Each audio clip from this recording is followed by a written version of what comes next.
हिमाचल में सब कुछ महंगा। नमस्कार, आप देख रहे हैं दिव्य हिमाचल टीवी। मैं हूं वंशिता शर्मा और एक बार फिर हाजिर हूं आप सभी के सामने हिमाचल आज का मुद्दा लेकर। पेट्रोल, डीजल और रसोई गैस के दाम बढ़ने से केंद्र सरकार ने लोगों को बड़ा झटका दिया है। हिमाचल में पेट्रोल और डीजल 80 पैसे और रसोई गैस 50 रुपए महंगी हो गई है।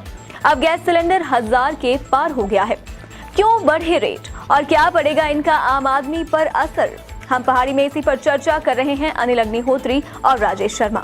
लेकिन पहले हम अब अगले सेगमेंट की ओर आम जनता की बात करेंगे, जिसमें सब कर्मचारी भी हैं और हर कोई इसमें शामिल है। सबका मसला है महंगाई की डबल डोज। जी, महंगाई की डबल डोज कैसे लगी राजेश?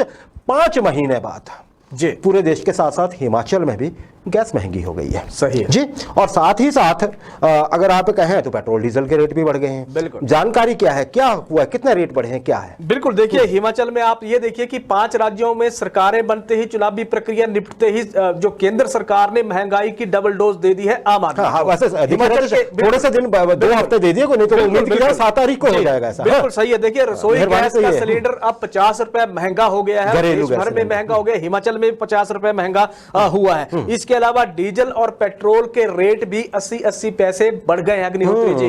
बिल्कुल, जो अरसे से जो आप ये देखिए कि 3 नवंबर से जो एक तरह से वो शुरू हो गई है महंगाई की डोज की। राजेश, सबसे पहले हम इसके बाकी पहलुओं पे बात करें, कितना बड़ा है, क्या है ना, या इसके आंकड़े क्या हैं। अब जरा ये बताइए कि दलील क्या है सरकार की ओर से, क्यों दाम बढ़ाए गए हैं? बिल्कुल, देखिए सरकार की ओर से अगर दलील को हम देखते हैं अग्निहोत्री जी, दलील सीधी है कि रूस और यूक्रेन का जो युद्ध चल रहा है, उस युद्ध के कारण जो कच्चे तेल की कीमतों में बेतहाशा वृद्धि हुई है। और ये वृद्धि अगर गैस के रेट में भी, बिल्कुल सरकार का अगर हम आंकड़ा मानते हैं तो कच्चे तेल जो क्रूड ऑयल आ रहा है वहां से, उसमें 40% तक बढ़ोतरी का सरकार ने दावा किया कि 40% रेट वो चीजें वो महंगी हो गई हैं। इसीलिए सरकार ये तर्क दे रही है कि अभी हमने तो सिर्फ 80 पैसे पेट्रोल और डीजल के रेट प्रति लीटर महंगे किए हैं, या रसोई गैस 50 रुपए महंगी हुई है। लेकिन अब कच्चे तेल की कीमतों को देखते हैं तो 40% का एक मुश्त इजाफा उनकी दरों में हुआ है। ये सबसे बड़ी दलील दी जा रही है। जी राजेश, दलील ये दी जा रही है कि देखिए, लेकिन अब जनता ये भी कह रही है, शायद आपकी प्रतिक्रिया के लिए बात भी हुई थी राजेश, क्या प्रतिक्रिया आ रही है लोगों की? बिल्कुल, कि ये जो खासकर डीजल और पेट्रोल को लेके है, 80 पैसे तो आज बढ़ा है ना। बिल्कुल, वो प्रथा बंद हो चुकी थी, अब शायद शुरू हो जाएगी रोज रेट बढ़ने वाली। कितने दिन लगेंगे रेट? बिल्कुल, देखिए 40%। बिल्कुल, एक तो लोगों ने सीधे तौर पे विरोध किया और दूसरा जो लोगों का ही तर्क है, क्योंकि अगर कच्चे तेल के कीमतें 40% बढ़ रही हैं तो लोग, अब अगर हम आंकड़ों को भी देखते हैं अग्निहोत्री जी, तो ये कहा जा रहा है कि आने वाले दौर में अभी पेट्रोल और डीजल और ज्यादा महंगे, बिल्कुल और ज्यादा महंगे बढ़ाएंगे, क्योंकि उनको अथॉरिटी है कंपनीज और ज्यादा महंगे होने जा रहे हैं। घरेलू गैस सिलेंडर की बात कर लेते हैं। हिमाचल में एक साल में 140 रुपए से 148 रुपए तक महंगा हो गया एक सिलेंडर। बिल्कुल, और पिछले 8 साल की अगर हम बात करें तो घरेलू गैस सिलेंडर की कीमत 2 गुनी हो गई है। 2014 से 1 अप्रैल, हम सिर्फ घरेलू गैस सिलेंडर की बात कर रहे हैं। बिल्कुल, व्यावसायिक नहीं। 1 मार्च 2014 को 425 रुपए का सिलेंडर था, और आप ये देखिए कि आज यानी कि 22 मार्च 2022 को इसी गैस सिलेंडर की कीमत 1025 रुपए हो गई है। डबल से भी महंगा, 2 गुना से भी ज्यादा ये इसके रेट बढ़ गए हैं। तेल और कीमतों की बात कर लेते हैं अग्निहोत्री जी। 3 नवंबर के बाद स्थिर थी कीमतें, लगातार बढ़ नहीं ये पाई थी। अब सरकार की ना बढ़ाने की मजबूरी थी, क्योंकि चुनाव 5 राज्यों के जो चुनाव आ रहे थे उसी को लेकर ये आंकड़े पहले से सेट कर रखे। जी राजेश, अच्छा, कई बार जो आप जानकारी दे रहे हैं कि मन में एक सवाल आ रहा है, बल्कि एक देखिए ये बड़ी अजीब सी चीज है। सत्ता में होना तो ठीक है, तभी हर कोई लड़ता है कि सत्ता मैं चलाऊंगा, मैं देश को प्रदेश को अपने अनुसार चलाऊंगा। बिल्कुल, लेकिन दिक्कत तब हो जाती है राजेश, जब आपकी गलती नहीं होती है लेकिन भुगतने के आसार आपके बन जाते हैं। पिछले उपचुनावों को याद कीजिए, जो हिमाचल में 4 जगह उपचुनाव हुए थे, उसमें मंडी उपचुनाव, लोकसभा क्षेत्र का उपचुनाव भी शामिल था। हिमाचल सरकार में है भाजपा, तब भी थी, 4 इलेक्शन हार गई थी। सबसे बड़ा कारण क्या बना था? महंगाई। अब ये देखिए आप, चुनावी वर्ष में है हिमाचल, है ना, लोग अब मूड बनाने आगे चलेंगे। हालांकि हो सकता है कि आगे चल के बदलाव हो जाए अगर युद्ध रुकता। अगर देखिए युद्ध वजह है ना राजेश, तो कोई गारंटी नहीं है कि युद्ध कब रुकने वाला है। कोई गारंटी है? 26 दिन हो गया। हाँ, कोई गारंटी नहीं है कब तक चलता रहे, ये भी कोई गारंटी नहीं, और देश ना कूद पड़े। राजेश, हिमाचल की सरकार ने इलेक्शंस में जाना है, महंगाई इतनी बढ़ा दी गई है और बड़ी केंद्र की तरफ से है, तो फिर वही स्थिति कहीं अब क्या सोच रही होगी हिमाचल सरकार की? जी, अब लेने के देने पड़ रहे हैं यहाँ पे। बिल्कुल, करते हुए भी परेशानी गले पड़ रही है। उपचुनाव से पहले जो उपचुनाव में हुआ उससे पहले आते हैं अग्निहोत्री जी। केंद्र सरकार की दलील माने तो जो तेल की कीमतें हैं, चाहे पेट्रोल है चाहे डीजल है, उसकी कीमतें जो तय होती हैं वो कंपनियों के स्तर पे, सरकार की है राजेश, बिल्कुल कंपनियों के स्तर पे तय होती है। सरकार की केंद्र सरकार की अगर हम दलील मानते तो केंद्र का उससे लेना देना नहीं है।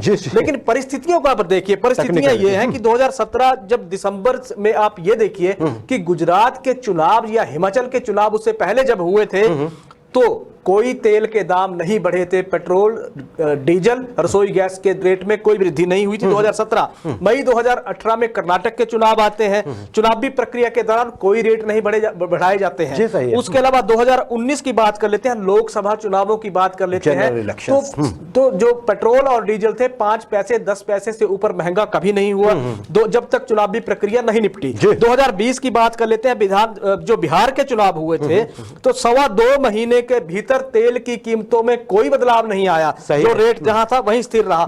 2022 की बात कर लेते हैं अग्निहोत्री जी, 3 नवंबर से लेके आप ये देखिए कि 21 मार्च 2022 तक, जब तक 5 राज्यों में सरकारें नहीं बन गई, चुनावी प्रक्रिया नहीं निपटी गई, तब तक ना पेट्रोल ना गैस और ना ही डीजल 1 पैसा महंगा हुआ। तो ये सीधा अगर हम गणित देखते हैं तो ये चुनावी कैलकुलेशन है, चुनावी नतीजों को देख के, चुनावी माहौल को देख के सरकार खुद तय करती है पेट्रोल डीजल के दाम। जी जी राजेश, बहुत बढ़िया जानकारी दी आपने। लेकिन एक चीज जो है लोग मजाक में ही बोल रहे हैं, चाहे उनका कहना है कि देखिए एक अच्छा हो गया रेट बढ़ने से, क्योंकि पहले जो था, बिल्कुल पहले आप देखिए, अब रेट बढ़ने के बाद मायूस है जनता, पहले बेचैन थी जी, एंग्जाइटी में थी कि रेट क्यों नहीं बढ़ रहे हैं। इलेक्शन प्रोसेस तो 7 मार्च को खत्म हो गया था ना राजेश, आज तो हो गई है 22। बिल्कुल, तो चलिए अब लोग ये बोल रहे हैं कि चलिए बेचैनी कुछ कम हुई, क्योंकि जिसकी हम उम्मीद कर रहे थे वो हो ही गया। तो अब देखते हैं आगे क्या होता है। लेकिन ये ध्यान रखिए कि जैसे हमने पहले कहा कि जब हिमाचल के 4 राज्यों के चुनावों के इलेक्शन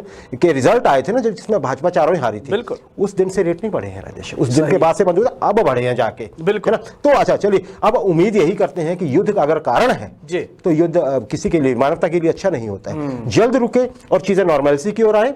और देखिए इलेक्शन हो चाहे ना हो, जनता के रिसोर्सेज जो होते हैं वो लिमिटेड होते हैं, बिल्कुल, है ना। पहले ही आप राजेश बता रहे थे, हम चर्चा कर रहे थे कार्यक्रम से पहले कि खाने पीने की चीजें पिछले कुछ समय में कितना % महंगी हो चुकी है। अच्छा राजेश, एक अंतिम प्रश्न इस सेगमेंट में मेरा, ये जो रेट बढ़े हैं, चलिए गैस तो घरेलू गैस सिलेंडर के बढ़े हैं, जो आपके दुकानों में प्रयोग होता है उसके शायद कुछ 7-8 रुपए कम हो गए, उसके कोई फर्क नहीं पड़ता है, पहले वो 24-25 रुपए के आसपास है। ये जो पेट्रोल के और डीजल के रेट बढ़े हैं आज या बढ़ना शुरू हो गए, इसको शुरुआत समझिए। एक्सपर्ट तो यही बोल रहे हैं कि अब ये आए दिन आपको बढ़ते ही रहेंगे थोड़े थोड़े, और कुछ समय बाद आपको पता लगेगा कि ओह 22 मार्च के बाद तो रेट देखिए ये तो 15 रुपए तक बढ़ चुके हैं। वो बाद की बात है, भगवान करे ऐसा ना हो, सरकार शायद सोच रही हो। राजेश, क्या फर्क पड़ेगा बाकी चीजों के दाम पर?